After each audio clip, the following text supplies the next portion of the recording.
প্রিয় বন্ধুরা, আসসালামু আলাইকুম। সবাই কেমন আছেন? আশা করি সবাই খুব ভালো আছেন এবং ভালোভাবেই দিন কাটাচ্ছেন। বন্ধুরা, এখন প্রচুর গরম, আর গরমে পাওয়া যাচ্ছে বাজারে প্রচুর আম। আর আম যদি কিনে এনে দেখি যে প্রচুর টক, আমটা খেতে পারছি না, তখন এই টক টক আমটা দিয়েই আমরা বানিয়ে ফেলতে পারি আমসত্ত্ব রেসিপি। তো বন্ধুরা, আমি এই টক টক আমটা দিয়েই আমসত্ত্ব রেসিপি বানিয়ে দেখাবো আপনাদের। আর এই আমসত্ত্ব রেসিপিটা যদি আপনাদের ভালো লাগে তাহলে আমার চ্যানেলটিকে বেশি বেশি করে লাইক, শেয়ার, সাবস্ক্রাইব, ফলো দিয়ে দিবেন। আপনার একটা লাইক, শেয়ার, সাবস্ক্রাইব আমার চ্যানেলটিকে অনেক দূর এগিয়ে নিয়ে যেতে পারে। চলুন রেসিপিটা কিভাবে বানাবো সেটা আমি আপনাদের সাথে শেয়ার করি। এখানে আমি কিছু পাকা আম নিয়েছি, আর এই আমগুলো সাংঘাতিক টক, এটা একদমই খেতে পারছি না। তো এই আমগুলো দিয়ে আমি আমসত্ত্ব বানিয়ে ফেলবো। তো আমের খোসাগুলো আমি প্রথমে ছাড়িয়ে নিব। আমি এই আমসত্ত্বটা বানাচ্ছি টক টক আম দিয়ে, তবে এটা মিষ্টি মিষ্টি আম দিয়েও আমসত্ত্বটা বানানো যাবে। একে একে সবগুলো আমের খোসা আমি ছাড়িয়ে নিয়েছি।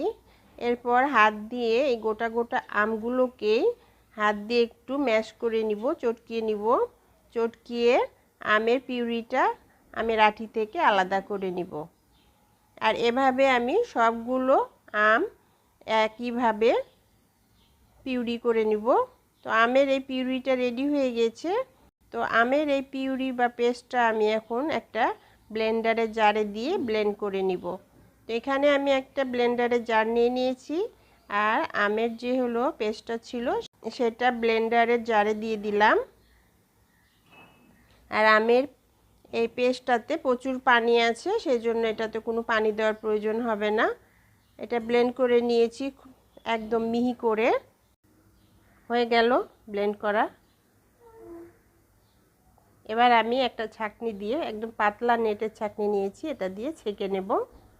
আমের যে আঁশটা থাকবে সেই আঁশটা একটু আলাদা করে নিব, না হলে পরে আমসত্ত্বটা খেতে গেলে আঁশ পাওয়া যাবে। তো আঁশটা ভালোভাবে যদি ছেঁকে নেই তাহলে পরে আর এটা থাকবে না। এভাবে ছেঁকে নিয়ে দেখুন বন্ধুরা কতটা আঁশ জমেছে, এই আঁশটুকু আমি ফেলে দেব। তো আমটা ছেঁকে নেওয়া হয়ে গেছে, ব্যাস রেডি। এবার আমি রান্নার প্রসেসে চলে আসলাম। আর একটা পাতিলায় আমের এই পেস্টটা দিয়ে দিলাম। আর এখানে আমি 1 চামচ মরিচের গুঁড়া অ্যাড করে দিলাম, 1/2 চামচ লবণ অ্যাড করে দিলাম, আর 1/2 চামচ হলুদের গুঁড়া দিলাম। হলুদের গুঁড়াটা অপশনাল, আপনারা চাইলে দিতে পারেন, আবার স্কিপ করতেও পারেন। আর এখানে আমি 1 কাপ চিনি দিয়ে দিলাম, দিয়ে ভালো করে মিশিয়ে চুলাটা অন করে দিলাম। দিয়ে হাই ফ্লেমে কতক্ষণ জাল করব। আর এটা জাল করতে গিয়ে বারবার নাড়তে হবে, না হলে পারে নিচে লেগে যেতে পারে। এটা নাড়তে থাকবো আর হাই ফ্লেমে দিয়ে এটা জাল করে নেব। একদম পানিটা শুকিয়ে আসলে তখন চুলার আঁচটা একটু কমিয়ে দেব।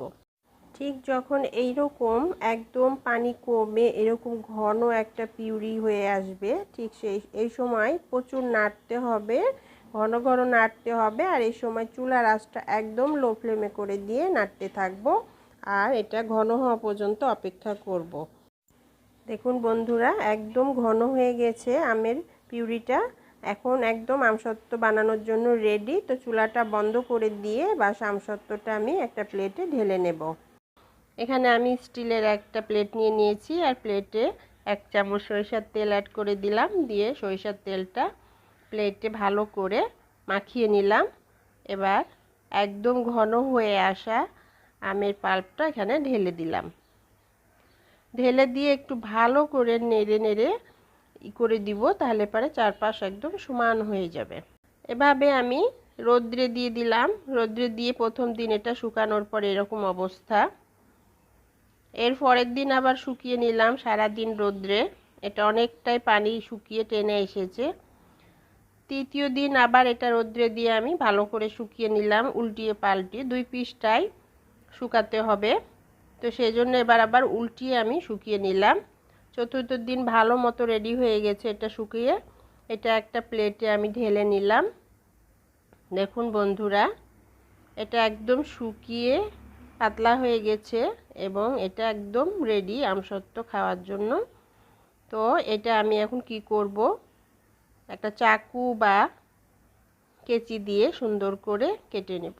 তো এভাবে কেটে কেটে পিস করে আমরা যদি পটে করে রেখে দেই, নর্মাল ফ্রিজেও রেখে দিতে পারি বা বাইরে রাখলেও এটা ভালো থাকে, কিচ্ছু হয় না। তো মাঝে মাঝে একটু রোদ্রে দিয়ে শুকাতে হয়, তাহলেই বাস নর্মাল টেম্পারেচারে ভালো থাকে। প্রিয় বন্ধুরা, তো আমসত্ত্বটা রেডি, কেটে পিস করে নিলাম।